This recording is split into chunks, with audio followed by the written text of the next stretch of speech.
유럽이 발칵 뒤집혔습니다. 환경 문제를 빌미로 삼성을 쫓아내는 순간 경제 전체가 나락으로 떨어졌기 때문입니다. 폴란드 정부는 우쭐했습니다. 아시아 기업 따위가 우리에게 무슨 영향을 끼치겠어? 그런데 현실은 참혹했습니다. 삼성이 떠나자 15,000명이 하루아침에 거리로 내몰렸어요. 도시 전체가 폐허로 변해버렸습니다. 결국 폴란드 총리가 굴복했습니다. 전 세계 언론이 지켜보는 앞에서 서울까지 나라가 무릎을 꿇었어요. 우리를 살린 건 독일도 프랑스도 아닌 오직 대한민국이었다고 인정하면서 말이죠. 하지만 이건 시작에 불과했습니다. 삼성을 무너뜨리려던 치밀한 중국의 검은 음모, 돈에 매수된 부패한 관리들, 진실을 왜곡한 언론의 더러운 거래까지. 한국을 우습게 본 대가가 얼마나 참혹한지 지금 그 피비린내 나는 진실을 폭로합니다. 저는 안나 린드그렌입니다. 스웨덴에서 20년간 환경 전문가로 일해왔죠. 그날 아침 제 책상 위로 떨어진 공문서를 보는 순간 한숨이 절로 나왔습니다. 삼성 SDI 폴란드 공장 환경 영향 평가. 또 아시아 기업이군요. 커피 한 모금을 마시며 지난 5년간 제가 조사한 중국 공장들의 참혹한 현실이 머릿속을 스쳐 지나갔습니다. 매캐한 연기가 치솟는 굴뚝들, 시꺼먼 폐수가 강으로 흘러드는 모습, 허위 보고서로 도배된 환경 데이터들. 그때마다 느꼈던 답답함과 분노가 다시 치밀어 올랐어요. 손끝이 차가워지면서 가슴 한편이 무거워졌어요. 마음속으로 중얼거리며 서류를 집어들었습니다. 삼성이라는 이름이 눈에 들어왔지만 제게는 그저 또 다른 아시아 기업일 뿐이었죠. 바로 그때였어요. 뒤에서 들려온 목소리에 고개를 돌리니 딸 에밀리아가 제 어깨 너머로 서류를 훔쳐보고 있었습니다. 한국에서 2년간 교환학생을 했던 23살 딸이죠. 에밀리아의 눈이 반짝였어요. 한국 이야기만 나오면 이렇게 변하거든요. 마치 첫사랑 이야기하는 소녀처럼 말이에요. 딸은 삼성이 얼마나 놀라운 기업인지 열정적으로 설명하기 시작했어요. 한국에서 본 삼성의 모습들, 체계적인 시스템, 직원들의 자부심까지. 하지만 저는 여전히 회의적이었습니다. 20년 경험이 말해주고 있었거든요. 아시아 기업들의 실상을. 겉으로는 그럴듯해 보여도 속은 다를 거라는 선입견이 깊게 박혀 있었어요. 딸의 간절한 눈빛이 계속 마음에 걸렸습니다. 그 순간 제 마음 한편에 작은 균열이 생겼어요. 정말 한국이 다를까요? 아니면 딸이 너무 순진한 걸까요? 저녁 내내 그 생각이 맴돌았어요. 침대에 누워서도 천장을 바라보며 계속 고민했습니다. 에밀리아가 한국에서 보낸 사진들이 떠올랐어요. 깨끗한 거리, 질서정연한 시설들, 밝은 표정의 사람들. 하지만 그것만으로는 충분하지 않았죠. 비행기 안에서도 계속 그 생각이 맴돌았어요. 창밖으로 보이는 구름들을 바라보며 손가락으로 의자 팔걸이를 톡톡 두드렸습니다. 딸의 확신에 찬 목소리가 자꾸 귓가에 울려 퍼졌죠. 과연 그럴까요? 이번 조사가 제 편견을 깨트릴 수 있을까요? 폴란드 바르샤바 공항에 내리자마자 차가운 공기가 폐를 찔렀습니다. 11월의 폴란드는 생각보다 매서웠어요. 공항 로비를 걸으며 주변을 둘러봤습니다. 회색빛 하늘 아래 펼쳐진 이 나라에서 과연 무엇을 발견하게 될까요? 가슴 한편이 두근거렸어요. 긴장이었을까요? 아니면 기대였을까요? 환경부까지 가는 택시 안에서 제 손바닥에 땀이 촉촉하게 맺혔어요. 택시기사가 폴란드어로 뭔가 말했지만 알아들을 수 없었죠. 창밖으로 스쳐 지나가는 건물들을 바라보며 마음을 다잡았습니다. 환경부 로비에서 저를 맞이한 사람은 마렉 크시슈토프 차관이었습니다. 키가 크고 마른 체격의 50대 남성. 정장은 말끔했지만 뭔가 날카로운 인상이었어요. 악수를 나누는 순간 그의 손이 차갑다는 걸 느꼈어요. 그리고 악수하는 시간이 조금 길다는 것도. 공손한 말투였지만 뭔가 어색했습니다. 마치 연기하는 것 같은 느낌이랄까요? 그의 눈이 제 얼굴을 유심히 관찰하고 있는 것 같았어요. 엘리베이터를 타고 올라가는 동안 침묵이 흘렀습니다. 마렉이 가끔 제 쪽을 힐끗 보는 게 느껴졌어요. 뭔가 재고 있는 듯한 시선이었죠.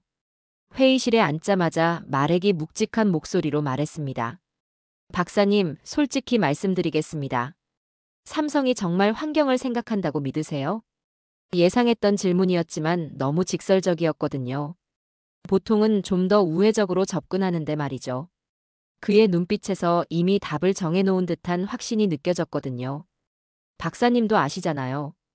아시아 기업들의 행태를. 특히 중국 기업들처럼 포장만 그럴듯하게 하고 실제로는 환경을 파괴하는 경우가 많지 않습니까? 그의 말투에서 이상한 뉘앙스가 느껴졌습니다. 단순한 편견이 아니라 마치 무언가를 유도하려는 듯한. 제 직감이 경고음을 울렸어요. 한국도 결국 똑같지 않겠냐는 식으로 몰아갔죠. 그 순간 제 머릿속에 에밀리아의 목소리가 스쳐 지나갔습니다. 다음 날 아침 삼성 공장으로 향하는 길에서 제 심장이 빨리 뛰었어요. 과연 무엇을 보게 될까요? 말에게 말이 맞을까요? 아니면 에밀리아의 말이 맞을까요? 공장이 있는 산업단지에 들어서면서 주변을 둘러봤습니다. 다른 공장들과 비교해서 삼성 공장이 어떻게 다른지 살펴보고 싶었거든요. 공장 정문에 들어서는 순간 저는 멈춰 섰습니다. 깨끗했어요. 놀라울 정도로. 중국 공장들에서 봤던 매캐한 냄새도 시커먼 연기도 아무렇게나 쌓인 폐기물도 보이지 않았습니다. 대신 잘 정돈된 잔디밭과 깔끔한 건물들이 제 눈앞에 펼쳐졌어요. 저를 맞이한 서지훈 부사장은 단정한 정장 차림에 따뜻한 미소를 지닌 40대 중반의 한국인이었죠.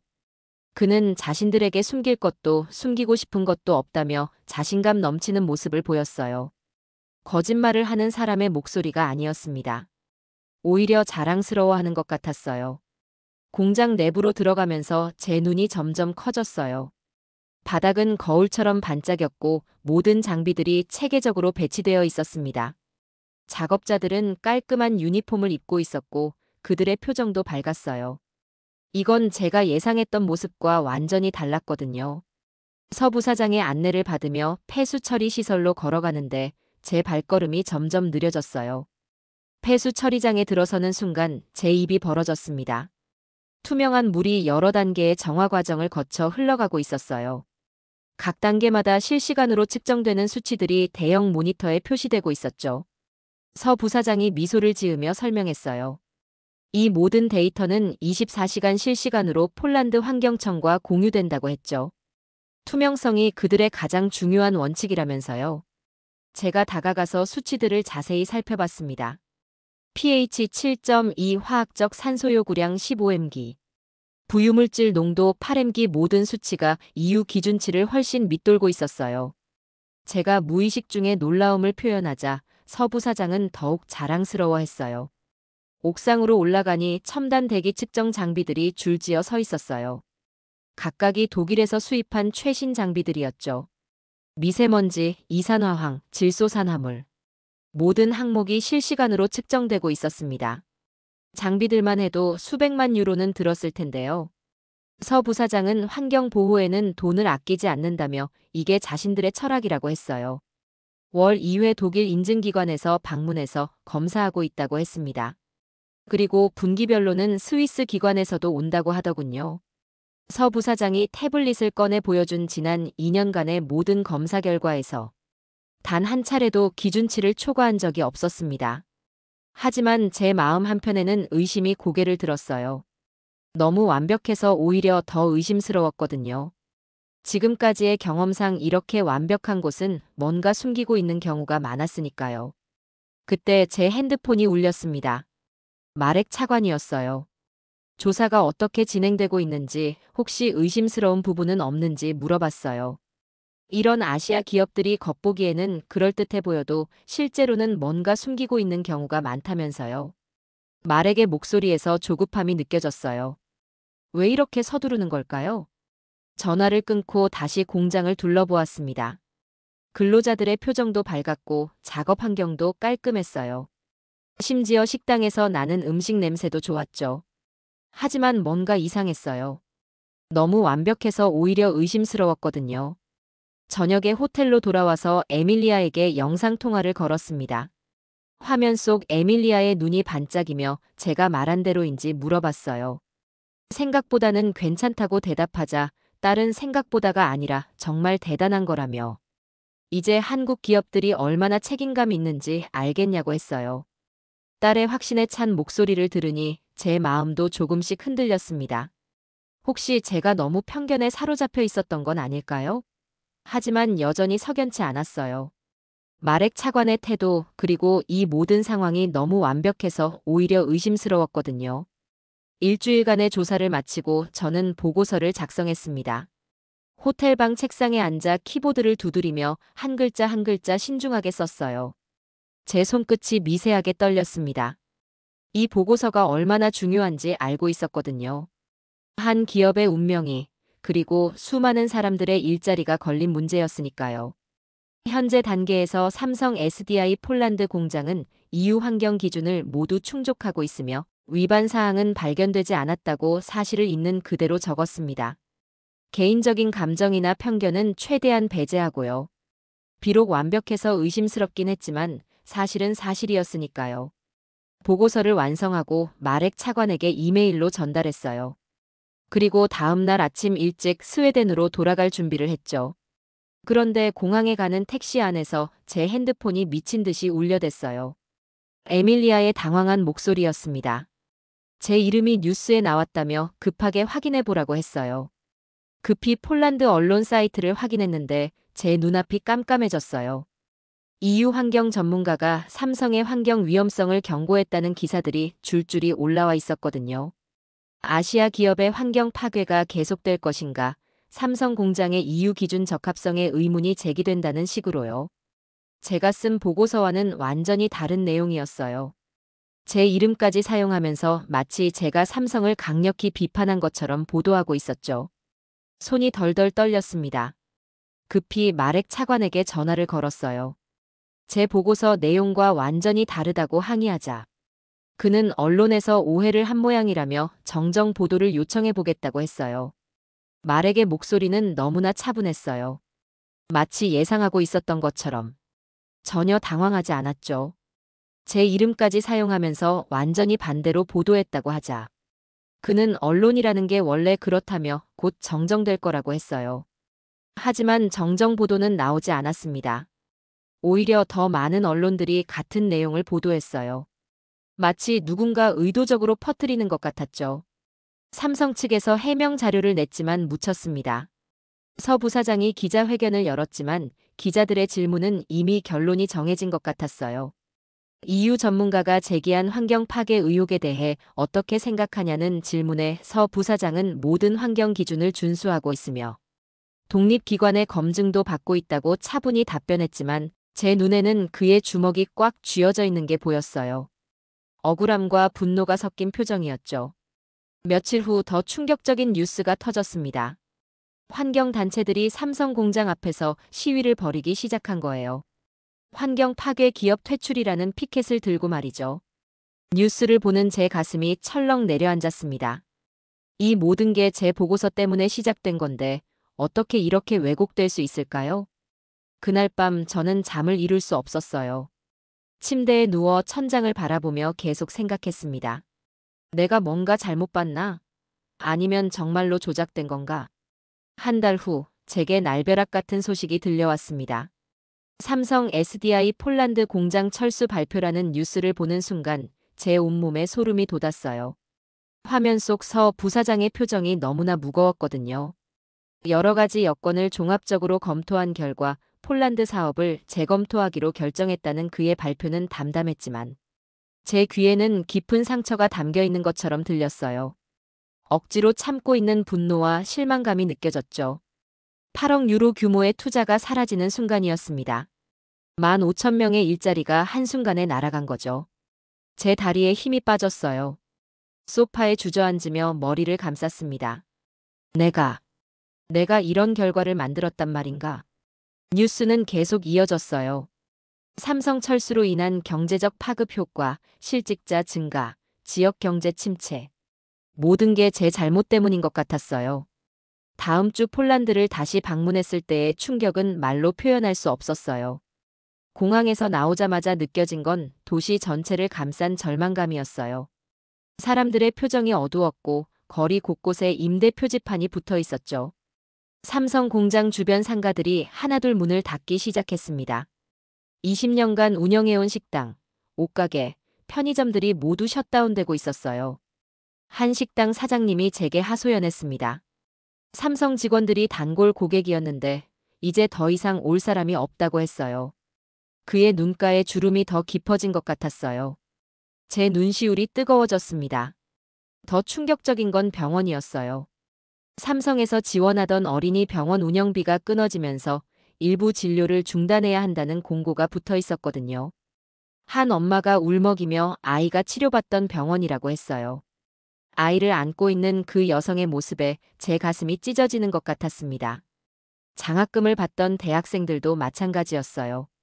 갑자기 지원이 끊어져서 학업을 포기해야 하는 학생들이 속출했죠. 제가 만났던 한 학생은 삼성 덕분에 꿈을 키울 수 있었는데 이제 모든 게 끝났다며 등록금을 어떻게 마련할지 모르겠다고 했어요. 그 학생의 절망적인 목소리에 제 눈에서 눈물이 흘러내렸습니다. 참을 수 없었어요. 삼성이 단순한 회사가 아니었구나. 이들에게는 희망이었고 미래였고 삶 자체였던 거예요. 호텔 방으로 돌아와서 저는 베개에 얼굴을 묻고 울었습니다. 어깨가 들썩일 정도로 격하게. 한국 기업이 단순한 사업체가 아니었구나. 그들은 지역 사회의 희망이었어요. 사람들의 꿈이었고 미래였던 거죠. 그리고 제가 그 모든 걸 무너뜨린 거였습니다. 적어도 제 보고서가 악용되면서 말이에요. 그로부터 2주 후 모든 것을 바꾼 사건이 일어났습니다. 야누시 코발스키. 삼성에서 7년간 근무한 기술 관리자가 제게 연락을 해온 거예요. 중요한 얘기가 있다며 꼭 만나고 싶다고 했죠. 그의 목소리는 떨리고 있었어요. 무언가 큰 결심을 한 사람의 목소리였죠. 전화 너머로도 그의 긴장감이 전해졌습니다. 바르샤바 시내 한적한 카페에서 야누시를 만났을 때 그의 얼굴은 파리했습니다. 며칠 동안 잠을 못 잔 것 같았어요. 눈 밑에 짙은 다크서클이 있었고 손도 미세하게 떨리고 있었죠. 야누시가 가방에서 서류 뭉치를 꺼내면서 제가 말씀드릴 내용을 들으시면 충격받으실 거라고 했어요. 제 심장이 빨리 뛰기 시작했어요. 뭔가 중대한 일이 벌어지고 있다는 걸 직감했거든요. 삼성을 무너뜨리려는 음모의 증거라고 하는 순간 제 손이 떨렸어요. 야누시의 눈빛이 너무나 진지했거든요. 농담이나 과장이 아니라는 걸 알 수 있었어요. 최근에 타이위안이라는 중국 기업에서 자신에게 접근했다고 했어요. 삼성 내부 정보를 넘기면 큰돈을 주겠다고 했다는 거죠. 타이위안은 중국 정부의 지원을 받는 국영 배터리 기업으로 EU 시장 1위 자리를 차지하기 위해 프로젝트 드래곤이라는 작전을 은밀히 수행하고 있었어요. 그들은 삼성을 몰아내고 자신들이 폴란드 시장을 장악하려 했던 거죠. 야누시의 목소리가 점점 작아졌어요. 주변을 경계하는 듯한 시선도 보였고요. 50만 유로였다고 했습니다. 자신의 연봉의 10배가 넘는 돈이었다고 하더군요. 물론 거절했지만 그들이 포기하지 않더라고 했어요. 심지어 협박까지 했다면서요. 가족 사진을 보여주면서 조심하라고 했다고 합니다. 야누시의 목소리에서 공포감이 느껴졌어요. 그의 주먹이 꽉 쥐어져 있었죠. 그러던 중에 동료 엔지니어 한 명이 갑자기 해고됐다고 했어요. 근거 없는 감사 때문에 말이죠. 그때부터 의심스러워서 조사를 시작했다고 하더군요. 야누시가 서류를 펼쳐 보였어요. 제 눈이 점점 커졌습니다. 복잡한 도표와 금융거래 내역들이 빼곡히 적혀 있었거든요. 삼성을 폴란드에서 몰아내고 타이위안이 그 자리를 차지하려는 계획이었다고 했죠. 서류 곳곳에 마렉 차관의 이름이 보였어요. 타이위안은 폴란드 내 영향력 있는 정치인들과 연계해 언론 플레이, 환경단체 후원, 공무원 매수까지 조직적으로 실행했습니다. 마렉 차관은 그 연결고리의 핵심이었죠. 그리고 놀라운 금액의 돈이 오간 흔적들도 100만 유로, 200만 유로. 상상할 수 없는 규모였어요. 뿐만 아니라 일부 환경단체도 타이위안의 자금을 받고 있었다고 했어요. 시위를 조직하고 언론 플레이를 하는 대가로 말이죠. 제 머릿속이 하얘졌습니다.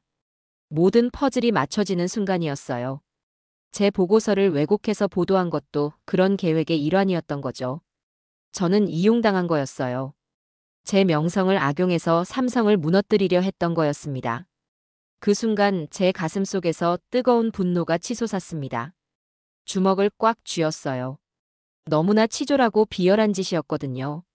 야누 씨에게 왜 이제 와서 말하냐고 물었더니 처음엔 무서웠다고 했어요. 가족까지 위협받고 있었으니까요. 하지만 삼성이 철수하면서 수많은 사람들이 일자리를 잃는 걸 보니 더 이상 침묵할 수 없었다고 하더군요. 야누 씨의 눈에 눈물이 맺혔어요. 자신에게는 진실을 말해야 하는 의무가 있다고, 비록 위험하더라도 말이에요. 그의 용기에 제 마음이 뜨거워졌습니다. 이런 사람이 있기에 세상이 아직 희망적인 거였어요. 그날 밤 저는 에밀리아에게 모든 것을 털어놨습니다. 화면 속 에밀리아의 얼굴이 분노로 일그러졌어요. 제 딸이지만 이렇게 화난 모습은 처음 봤어요. 제가 너무 어리석었다고 자책하자 딸은 이건 명백한 음모라며 너무 치밀하고 악랄한 계획이었다고 했어요. 에밀리아의 목소리에 단호한 결의가 담겨 있었어요. 제 딸이지만 이렇게 의지가 강한 줄 몰랐네요. 이걸 그냥 넘길 순 없다며 전 세계가 알아야 한다고 했죠. 제가 어떻게 하냐고 묻자 자신에게 맡기라고 하더군요.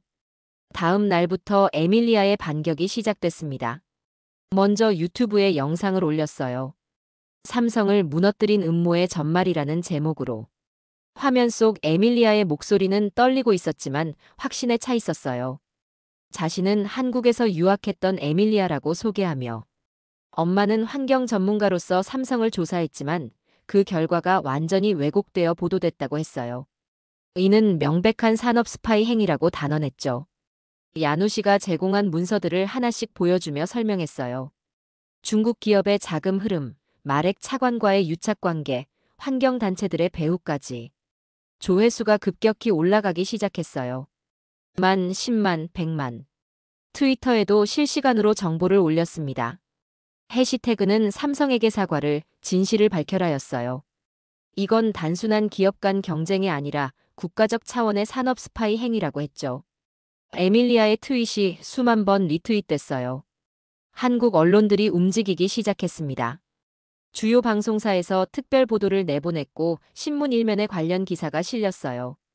중국 기업이 한국 기업 축출을 위해 조직적 음모를 꾸몄다는 내용. 폴란드 정부 관료가 중국 자금을 받고 삼성을 방해했다는 기사들이 쏟아졌어요. 더 놀라운 건 국제 여론의 반응이었습니다. 이건 명백한 산업 스파이 행위다. 중국 기업의 더러운 술수를 규탄한다. 삼성은 무죄다 사과하라는 목소리들이 유럽 전역에서 터져나왔어요. 독일, 프랑스, 네덜란드. 모든 나라에서 중국의 행위를 비판했죠. 폴란드 시민들도 거리로 나왔습니다. 이번엔 삼성 지지 시위였어요. 삼성 돌아와, 우리가 잘못했다. 삼성 없는 폴란드는 상상할 수 없다. 마렉을 감옥에라는 구호들이 울려 퍼졌어요. 수천 명의 시민들이 광장을 가득 메웠어요. 그 모습을 뉴스로 보는 제 눈에서 또다시 눈물이 흘렸어요. 이번엔 감동의 눈물이었죠. 며칠 후 더 큰 뉴스가 터졌습니다. EU 검찰이 마렉 차관을 수사하기 시작한 거예요. 그리고 타이 위안과의 금전 거래 내역이 공개됐죠. 은행 계좌에서 나온 증거들은 명백했어요. EU 집행위원장의 강력한 성명이 발표됐어요. 이것은 EU 전체에 대한 도전이라며 이런 불법적이고 비윤리적인 행위를 절대 용납하지 않을 것이라고 했죠. 한 달 후 상상도 못했던 일이 벌어졌습니다. 폴란드 총리가 한국을 공식 방문한 거예요. 서울 청와대에서 열린 기자회견을 생중계로 지켜봤는데 제 가슴이 먹먹해졌어요. 폴란드 총리가 깊숙이 고개를 숙였습니다. 한 나라의 수반이 다른 나라 기업에게 사과하는 역사적인 순간이었어요. 삼성은 자신들 국가 발전의 핵심 파트너였다며 그런 소중한 기업을 잃게 된 것은 전적으로 자신들의 잘못이라고 했어요. 그의 목소리가 떨리고 있었어요. 진심이 담긴 사과였죠. 카메라 플래시가 터지는 가운데서도 그의 진정성이 느껴졌어요. 폴란드 정부는 삼성에게 공식적으로 사과하며 재투자를 간곡히 요청한다고 했어요. 다시는 이런 일이 일어나지 않도록 모든 제도를 개선하겠다고 약속했죠. 화면을 통해서도 그의 간절함이 전해졌어요. 며칠 후 더 놀라운 소식이 들려왔습니다. 삼성에서 조건부 재진출을 발표한 거예요. 투명하고 공정한 환경이 보장된다면 폴란드 재투자를 검토하겠다는 서지훈. 부사장의 차분한 발표였지만 폴란드 전역이 들썩였어요. 사람들은 거리로 나와 환호했고 언론들은 특별방송을 내보냈죠. 저도 다시 폴란드로 향했습니다. 이번엔 사과하러 가는 거였죠. 삼성 공장 앞 광장에 시민들이 모였어요. 수백 명이 넘는 사람들 앞에 서니 다리가 떨렸습니다. 그들의 시선이 저에게 집중됐어요. 저는 여러분께 진심으로 사과드린다며 목이 메어서 말이 잘 나오지 않았어요. 마이크를 잡은 손도 떨렸죠. 제 잘못된 판단으로, 아니 제가 조작당한 정보로 인해 여러분이 고통받게 해서 정말 죄송하다고 했어요. 그때 한 시민이 박사님 잘못이 아니라고 소리쳤어요. 박사님도 피해자라며 고마워요. 진실을 밝혀줘서 라고 했죠. 박사님이 없었다면 우리는 계속 속았을 거라는 목소리도 들렸어요. 사람들의 따뜻한 목소리에 제 눈물이 터져 나왔습니다. 어깨가 들썩일 정도로 울었어요. 이런 따뜻함을 받을 자격이 있는지 모르겠지만 그들의 용서에 감사했어요. 그로부터 6개월 후 삼성이 공식적으로 재진출을 발표했습니다. 공장이 다시 문을 열자 도시가 되살아났어요.